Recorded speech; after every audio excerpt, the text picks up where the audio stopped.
Hello everyone, आज के इस कमाल के एनालिसिस में आप सभी का स्वागत है। चलिए बिना देर किए सीधे आज की इस चर्चा में गोता लगाते हैं। आज हम ह्यूमन साइकोलॉजी के उस दिलचस्प हिस्से को डिकोड करने जा रहे हैं जो रोजमर्रा की बातचीत में हमारा सबसे बड़ा डिफेंस मैकेनिज्म यानी हमारे बचाव का सबसे बेहतरीन तरीका बन सकता है। सच कहूं तो जब हम ये समझ लेते हैं कि लोगों का दिमाग आखिर काम कैसे करता है, तो हम खुद को किसी भी अनचाहे प्रभाव से बहुत ही आसानी से बचा सकते हैं। आज हम जिन चीजों पर बात करने वाले हैं वो हैं डार्क साइकोलॉजी को डिकोड करना, स्ट्रेटेजिक साइलेंस की पावर, असहमत होने पर शांत रहना, द प्रेटफॉल इफेक्ट, भरोसे के लिए मिररिंग कैसे करें और अंत में इमोशनल कंट्रोल और डिफेंस।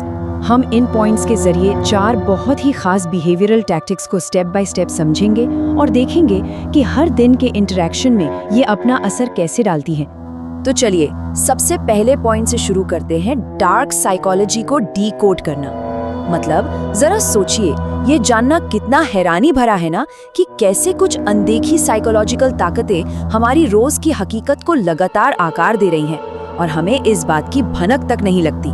क्या आपको अंदाजा है कि हमारी 93% कम्युनिकेशन पूरी तरह से नॉन वर्बल होती है? जी हाँ, 93%।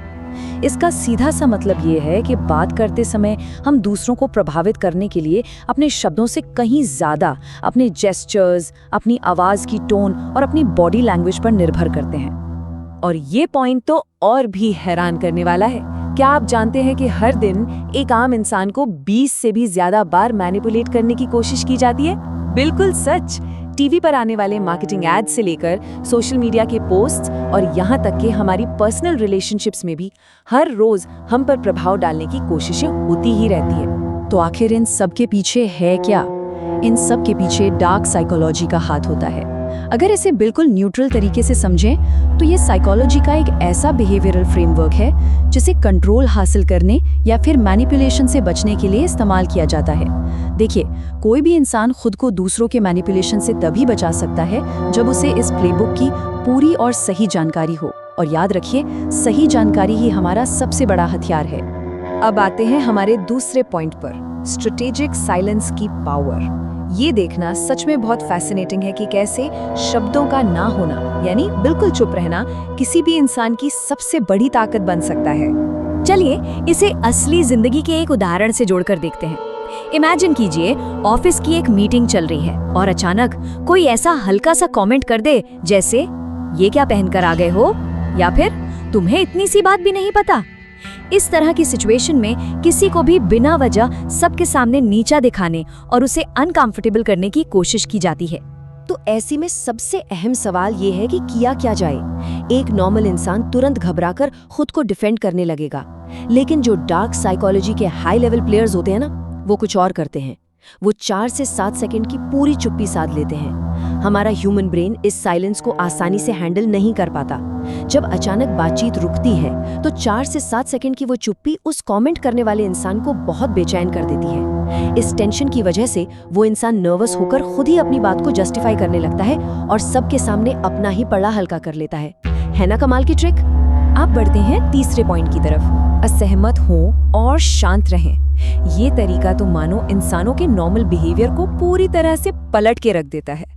नॉर्मल और हाई लेवल रिएक्शन में सच में एक बहुत बड़ा अंतर होता है। जब लोग किसी बात से सहमत नहीं होते तो उनकी आदत होती है तुरंत उसकी सफाई देना और खुद को ओवर जस्टिफाई करना। लेकिन जरा एक हाई लेवल रिएक्शन के बारे में सोचिए। इंसान सिर्फ इतना कहता है कि मैं इस बात से सहमत नहीं हूँ या मुझे नहीं लगता ये प्लान काम करेगा, और उसके बाद एकदम चुप, बिना किसी सफाई के अपनी असहमति जताना और फिर चुप रहकर दूसरों के रिएक्शन का इंतजार करना अपना प्रभाव जमाने का एक मास्टर क्लास तरीका है। और इसके पीछे की साइकोलॉजी बहुत ही सिंपल है। जब कोई इंसान कम शब्दों में अपनी बात रखता है और ज्यादा सफाई नहीं देता, तो सुनने वालों को वो बहुत कॉन्फिडेंट और अपने गोल्स के प्रति एकदम क्लियर नजर आता है। कम शब्द बोलने से सामने वाले के अंदर एक गजब की उत्सुकता पैदा होती है जो आपकी कही गई बात को और ज्यादा वजनदार बना देती है। चलिए अब बात करते हैं चौथे पॉइंट की, द प्रेटफॉल इफेक्ट। ये बड़ा ही इंटरेस्टिंग है कि कैसे अपनी कमजोरी या वल्नरेबिलिटी को दिखाना असल में एक बहुत बड़ा रणनीतिक फायदा बन सकता है। इसे विज्ञान की भाषा में द प्रेटफॉल इफेक्ट कहा जाता है। हम अक्सर अपनी गलतियां या कमियां छुपाने की कोशिश करते हैं ताकि कोई हमें जज न करे, है ना? लेकिन एकदम परफेक्ट या बेदाग दिखने की कोशिश असल में सच्चा भरोसा बनाने से रोकती है। जब कोई इंसान अपनी छोटी और हानि रहित कमियां खुलेआम मान लेता है तो लोग उसे ज्यादा पसंद करने लगते हैं और उस पर कई ज्यादा भरोसा करने लगते हैं। बैंक बैलेंस का ये एक बड़ा ही मजेदार असल जिंदगी का किस्सा है। अगर किसी को अपने दोस्त का बैलेंस जानना है तो सीधे पूछने से शायद वो ना बताए, लेकिन अगर सेटअप कुछ ऐसा हो कि यार मेरे पास तो सिर्फ 2500 रुपए ही बचे हैं, तो सामने वाला इंसान बिना सोचे अपना सारा गार्ड गिरा देता है और खुद ही बता देता है कि अरे मेरे पास तो 5000 हैं। ये दिखाता है कि कैसे अपनी एक छोटी सी कमजोरी पहले बताने से सामने वाला पूरी तरह से रिलैक्स होकर आसानी से भरोसा कर लेता है।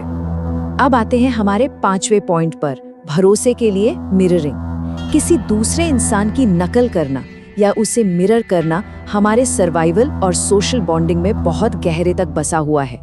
मिररिंग का मुख्य तरीका बस इतना है कि सामने खड़े इंसान की एनर्जी, उसके खड़े होने के तरीके, उसके बॉडी की टोन और जेस्चर्स को बिल्कुल उसी की तरह मैच किया जाए। जब भी ऐसा किया जाता है तो सबकॉन्शियस लेवल पर, यानी हमारे अवचेतन मन में एक गहरा जुड़ाव बनने लगता है।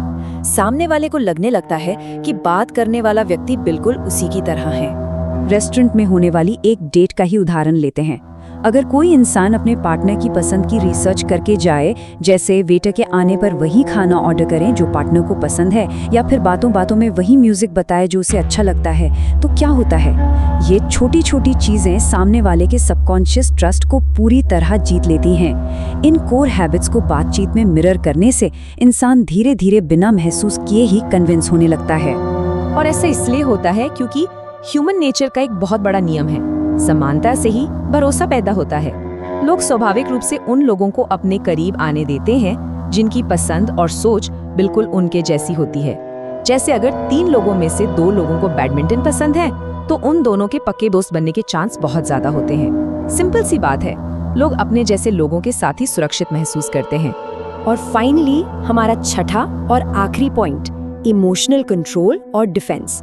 ये वो हिस्सा है जहां ये सारी अलग अलग साइकोलॉजिकल टैक्टिक्स आपस में मिलकर एक बहुत ही मजबूत फिलॉसफी का रूप ले लेती हैं।